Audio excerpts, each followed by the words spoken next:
All right, let's get you up to speed with the very latest coming in on the arrest of climate activist Disha Ravi.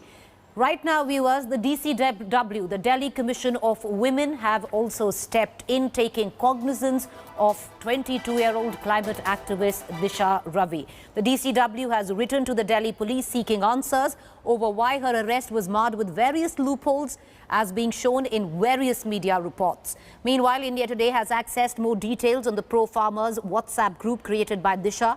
According to sources, the WhatsApp group was made by Disha on December 6th.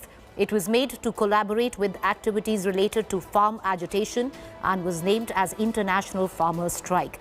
There were more than 10 members of this group. It was later deleted by Disha from her phone. The Delhi police has written to WhatsApp to get details of this group.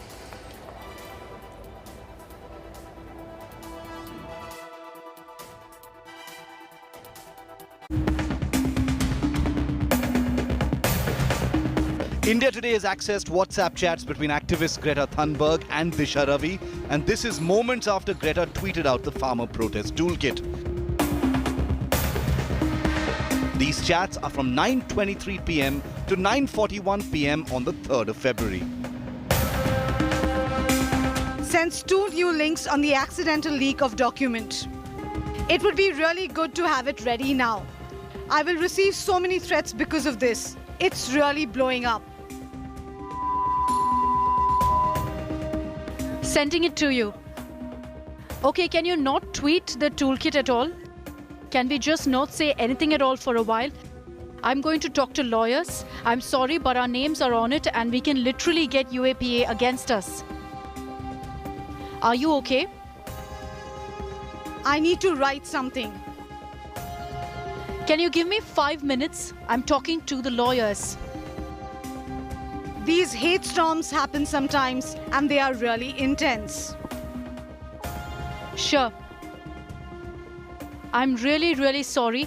We're all panicking because this is getting really bad here. But we will make sure you are in the clear. We just have to deactivate all socials. What's clear from this WhatsApp excerpt is that the activists did not want the toolkit to go public and knew it would spell trouble for them. With Arvind Ojha in Delhi, Bureau Report, India Today. All right, let's get to the other angle, which the Delhi police is investigating in the arrest of Disha Ravi, which is, as per the Delhi police, an insidious Kalistani angle. Now, where does it stand? Well, the Delhi police says that Disha Ravi was in touch with a pro-Kalistani group, Poetic Justice Foundation, through a person, Puneet, since first week of December 2020. Puneet, who is based in Canada, connected the accused with the pro-Kalistani group and through them created the toolkit Google documents that Greta tweeted out. According to the Delhi police sources, Disha, Nikita, Shantanu held a Zoom meeting on January 11th with Mo Dhaliwal, the founder of the pro-Kalistani group Poetic Justice Foundation, to plan the January 26th stir. This was to draft the basic contents that ultimately led to the creation of the toolkit. Disha is currently in police custody until Friday.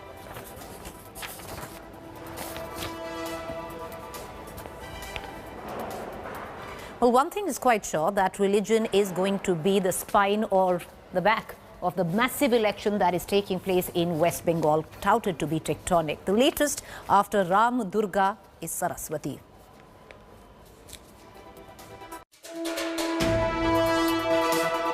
तो मेरे साथ दोनों हाथ उठाइए और गगन भेदी नारा लगाइए, जय श्री राम, जय श्री राम, जय जय Shri Ram. First it was Lord Ram. Ram किसको पूजा किया था? दुर्गा पूजा किया था. हम दुर्गा पूजा करते. Then it was Goddess Durga. And now pulled into the pantheon of Bengal's political battlefield is Goddess Saraswati.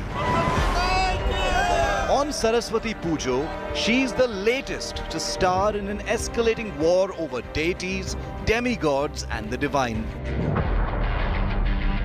In the latest race to woo voters ahead of the state election, both the ruling Trinamool and challengers BJP are going all out on Saraswati Pujo, which is one of the most important religious and cultural events in Bengal.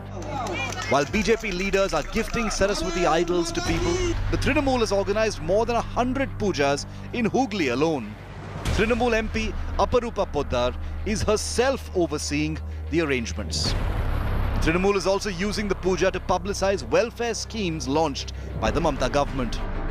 But the BJP has accused the Trinamool of using the puja to get Hindu votes. The BJP alleges that in a bid to consolidate its vote bank, the Trinamool is now wooing Hindus, reminding Mamata that the ruling party once tried to stop a Durga Puja procession.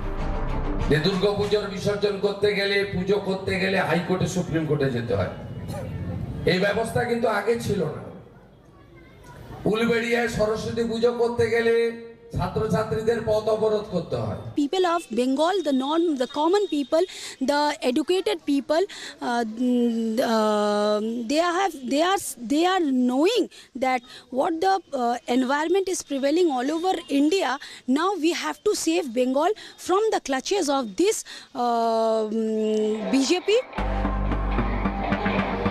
The BJP, energized by its ongoing Rath Yatra, has piled on the pressure in an effort to paint Mamata's party and government as an enemy of Hindus who've been shamed and scared into pandering to the majority community right before the elections, concerned over the effects of polarization. But the Trinamool, defending against a volley of religion-based assaults, is looking to protect its image while taking no risks with alienating any one community. This festival opens the gates to the most decisive political campaign in Bengal. From deities Ram, Durga and Saraswati, from icons Tagore, Netaji and Vivekananda, who'll star next in this state of war? Bureau Report, India Today. All right, let's quickly shift focus to the city of Mumbai, and this, viewers, is an eerie reminder that do what you must, but don't let your mask down. The latest coming in, the city of Mumbai could in fact be facing another lockdown soon. With a massive spike in COVID cases in the city over the last few days, the Mumbai mayor has warned the city that they could go into another lockdown. As per data issued by the government authority, the city recorded 493 positive cases on Monday and has 4,120 active cases. Meanwhile, Maharashtra has 37,383 active cases. The Maharashtra government recently resumed local train services for the general public, and 3.4 million passengers had travelled just on day one. The city has also seen a rise in the number of tourists. All right, let's listen in to the mayor of Mumbai. मुझे लगता है थोड़ी सावधानी बरतनी चाहिए, नहीं तो वापस हम अपने लॉकडाउन के पास जा सकते हैं हम लोग. ये तो नहीं होना चाहिए, लेकिन लोगों के हाथ में लॉकडाउन होना है नहीं होना है. If we look at Maharashtra, in the last 24 hours, Maharashtra reported 3,365 new cases. So that is even higher than Kerala. So suddenly, in the last 24 hours, Maharashtra has reported these higher number of cases, 3,365, and we have plotted these cases across different districts and metropolitan areas of Maharashtra, as we have done for Kerala. You would recall that both in Kerala and Maharashtra, we had deputed central teams. Post their visit to these states, we have shared with the state governments the findings of these central teams, and we have advised the state government to follow certain guidance and certain instructions which have been given by these central teams. And I want to connect right now to my colleague Mustafa, who's joining us live with the very latest. Mustafa, the mayor saying that the city could head into another lockdown, was it just a warning or is there actual contemplation right now?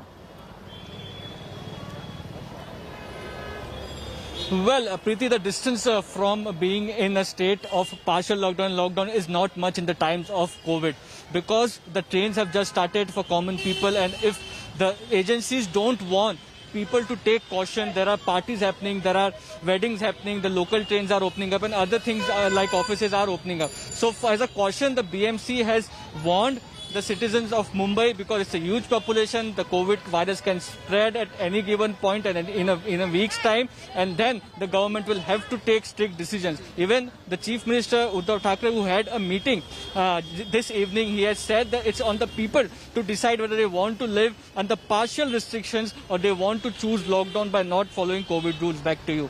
All right, appreciate you joining us, Mustafa. We're going to continue to come back to you for more updates on that story. Meanwhile, let's quickly shift focus to the other big story that we're tracking very closely.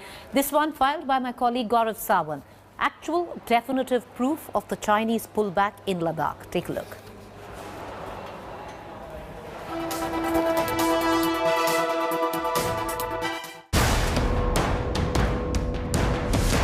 Chinese troops backing up. Bunker being dismantled. Vehicles being loaded for the pullback. Soldiers marching back from their forward posts. What you're looking at is the clearest high-definition view of the Ladakh disengagement. After 10 months in a tense standoff, and after India today broke to you the news of the momentous pullback, we now bring you the most defining, up-close, uncensored images of the Chinese army holding up its end of the retreat bargain. With the devastatingly cold winter still clinging to the bare Himalayas here in the Pangong sector, these images hold enormous significance for two big reasons.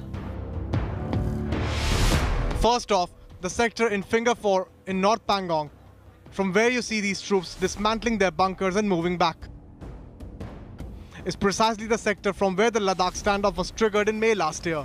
So things have basically come full circle to this one crucial area along with the standoff zone. Secondly, the South Pangong sectors in Chushul are where the tables were turned on China starting in August, when the Indian Army mounted a series of preemptive special forces missions to take position and hold back the Chinese. It is these moves that are widely seen to have caught China totally off guard and ensured their seriousness and sincerity at the talks table, leading to current disengagement effort. From pillboxes to bunkers to sangars to tracks to communication equipment, all of it is being taken down. The images also show Chinese soldiers pulling back on the other side of the line of actual control. And according to top sources in the army, the A vehicles, the Chinese tanks and armored personal carriers have now moved beyond the Moldo garrison to their locations as a confidence-building measure. With tanks already rolling back, along with artillery guns and heavy vehicles, India is keeping a hawk's eye on the Chinese retreat, taking nothing for granted. Using advanced high-resolution cameras with excellent zoom capabilities, the army is ensuring that every step of the disengagement is happening according to the agreement, with no space for subterfuge or stealth. What these videos show is that there's no rest. The ice may be melting around the Pangong, but there's no luxury of letting our guard down, not with an adversary like China. If everything goes well, scenes like these will play out in other friction points too. Once disengagement is over, then begins the process of de-escalation and de-induction from this area. Until that happens, top sources on ground tell India today they are taking no chances and keeping a hawk eye on every development across the line of actual control. With cameraman Kripal Singh in Leh, Gaurav Sawant for India Today. All right, let's get you the very latest coming in from the cricketing pitch. India has made it 1-1 in the 4th Test series against England. Good news there.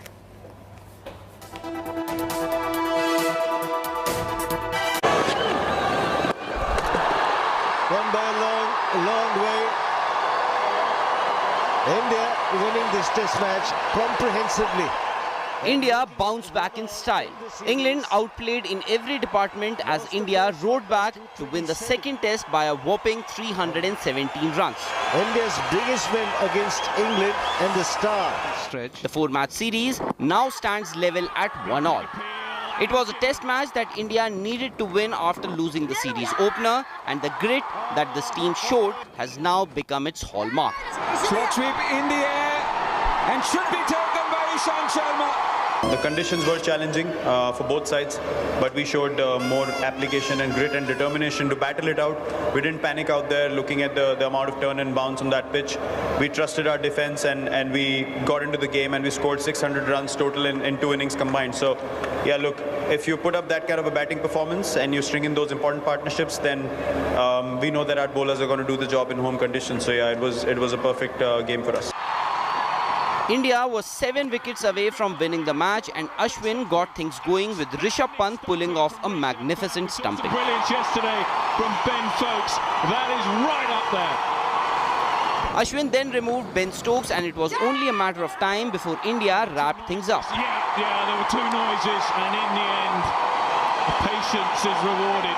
Akshar Patel got the England captain Joe Root, and the left-arm spinner ran through the English batting to pick a 5-wicket haul on his Test debut. Joe Root in disbelief. Moeen Ali did give the English camp something to cheer about with 5 big sixes, but then it was one ball that was needed to get things over. A 337-run victory for India on a pitch that many criticised, but Team India showed that it needs skill to play on this kind of a track. Beautifully played. A brilliant 100 from Rohit Sharma. Batting has not been straightforward on this surface, but he has made it look pretty simple. We believed that we can get runs on that pitch, and it wasn't unfair if the toss went either way. You know, both teams had to apply themselves, and that's what you want in Test cricket.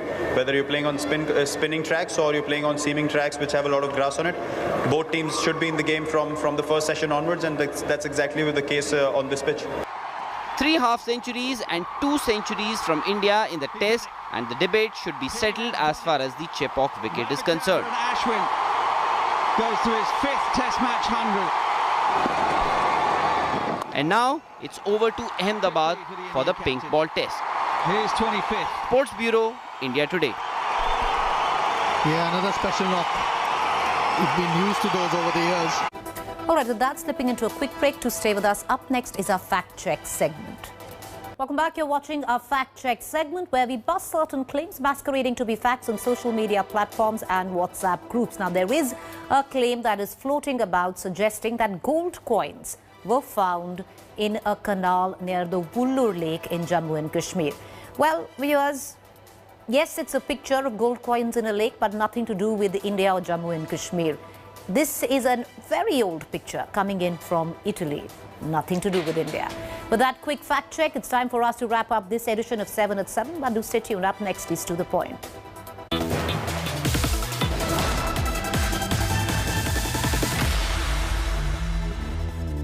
Hi everyone, Preeti Chaudhary here. Hope you like this video. For latest news and analysis, like and subscribe to the India Today YouTube channel. And don't forget to press the bell icon to stay updated. Thank you for watching.